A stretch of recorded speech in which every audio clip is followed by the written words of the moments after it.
આજે જ્ઞાન Gangotri education trust Deesa સંચાલિત નચિકેતા વિદ્યાતીર્થ ડીસા કે જ્યાં આજે રંગ તરંગ સ્પર્ધા 2025-26 ત્યાં સ્પર્ધાનું ખૂબ જ સુંદર આયોજન કરવામાં આવ્યું।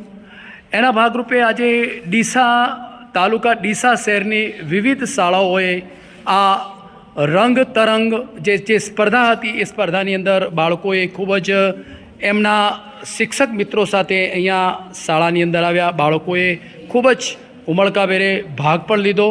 વિજેતા બાળકોને ઇનામ ટ્રોફી સાથે ઘણી બધી વસ્તુઓ એમને આપવામાં આવી। જોકે બહુ સ્પર્ધાનું સુંદર આયોજન પણ કરવામાં આવ્યું હતું। નિર્ણાયક મિત્રો પણ આવેલા હતા। નિર્ણાયક મિત્રોએ નિર્ણય જે હતો એ પણ બહુ સચોટ રીતે અને સરસ રીતે આપવામાં આવેલો હતો।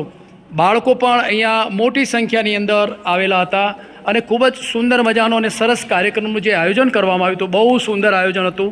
જોકે શાળા પરિવાર સ્ટાફ દરેકે ખૂબ જ ઉત્સાહભેર આ કાર્યક્રમની અંદર ભાગ લીધો હતો અને એમની પોતાની સરસ મજાની ભૂમિકાઓ ભજવી હતી।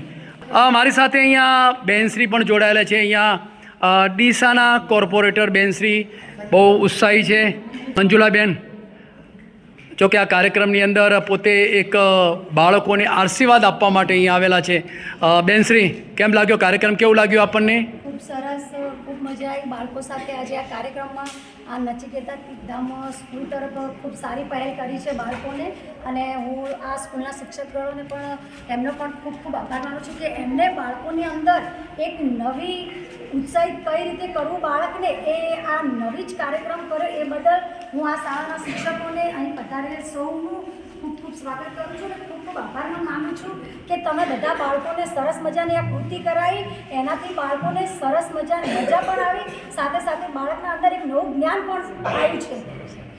ખાલી ચિત્ર સ્પર્ધા નથી, ચિત્ર અને સંગીત ખાલી સ્પર્ધા નથી, પણ બાળકની અંદર એક નવું જ્ઞાન આવે એવું પણ આપણે બધા ઈચ્છીએ છીએ। સૌ બાળકોને ખૂબ આશીર્વાદ આપું છું।